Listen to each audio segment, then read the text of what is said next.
Hello guys. Ang gagawin natin ngayon, gawa tayo ng noodle, instant noodle with upgraded version. May lagyan natin ng kalamunggay at saka itlog. Yan. Wala kaming ulam, yan ang inuulam namin. Mabuting may malunggay. Parang may sustansya. Kasi sabi nila makaano daw yung noodles.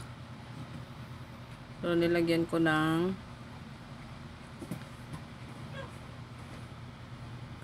malunggay at saka egg at saka cheese. May cheese pa, nilagyan namin ng cheese. Parang masarap. Boil natin bago ilagay yung noodles. Ayan.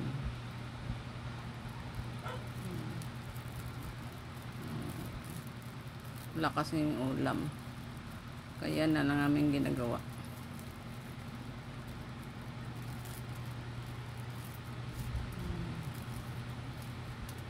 Beef noodles.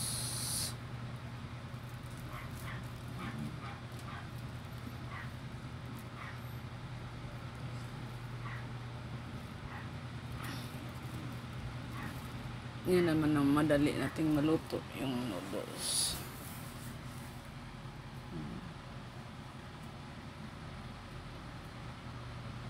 Minsan lang, hindi lang palaging ng noodles. Pang lang, pang emergency pag walang ulam.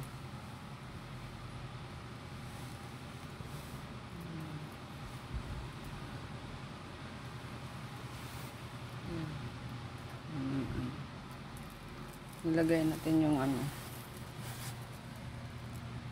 yung powder.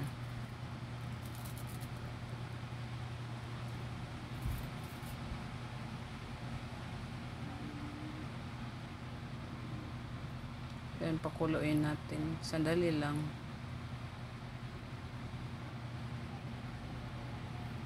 Isabay na lang natin. Isabay na lang lagay yung malunggay.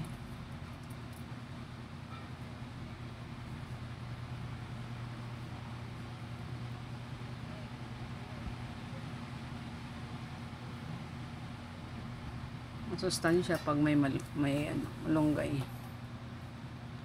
You can may yan, may iron yan sources yung malunggay at saka vitamin A. So kailangan may siya, may oil, parang ma-absorb yung vitamin A. Kakain yan. So sandali lang, parang hindi malata yung yung noodles.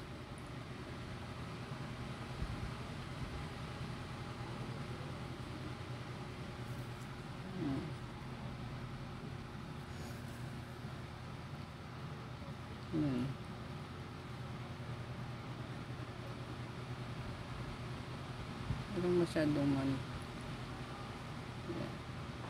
ilagay natin ng itlog, scrambled egg.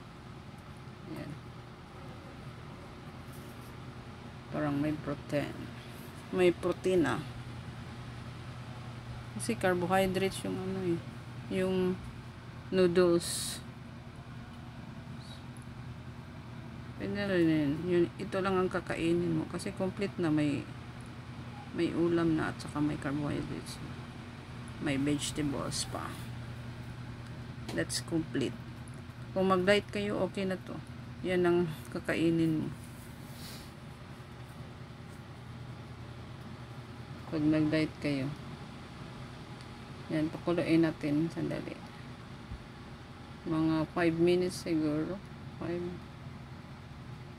parang hindi malata yung yung gulay at saka yan nilagyan ko ng cheese. Yan, cheese yung cheese Oh, cheese yan, oh. Slice nga cheese yung nilagay ko.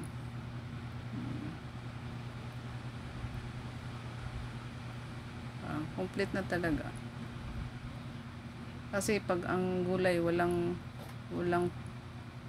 yan, oh, cheese, ang daming cheese. Masarap.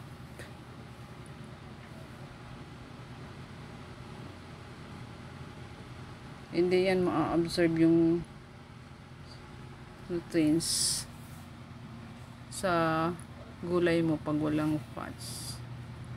So, yung cheese sa fats at saka protein yan. Yung exchange sa cheese ay na-belong siya sa protein at saka fats. Yan. So, complete food.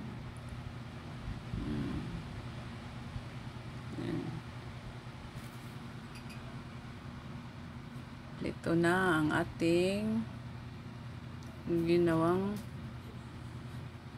ulam na noodles, instant noodles.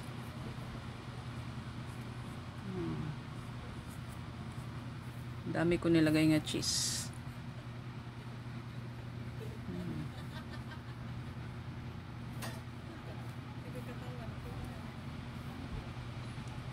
Yan.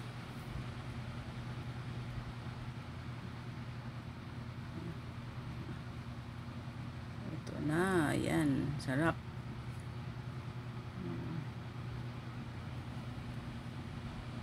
Complete na, complete.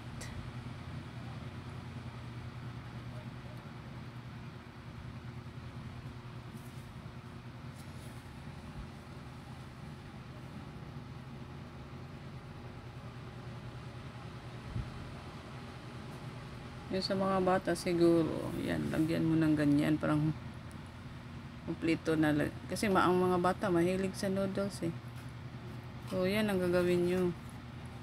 Lagyan ng cheese, egg, at saka gulay.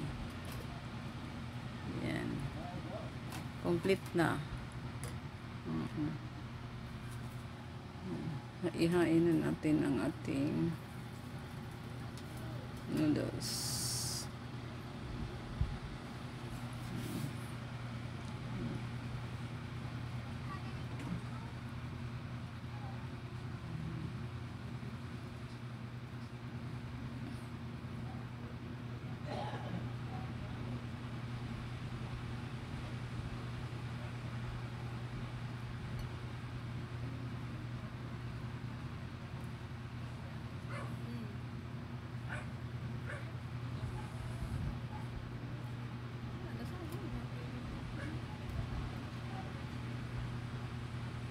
Yan. Kain na tayo, guys.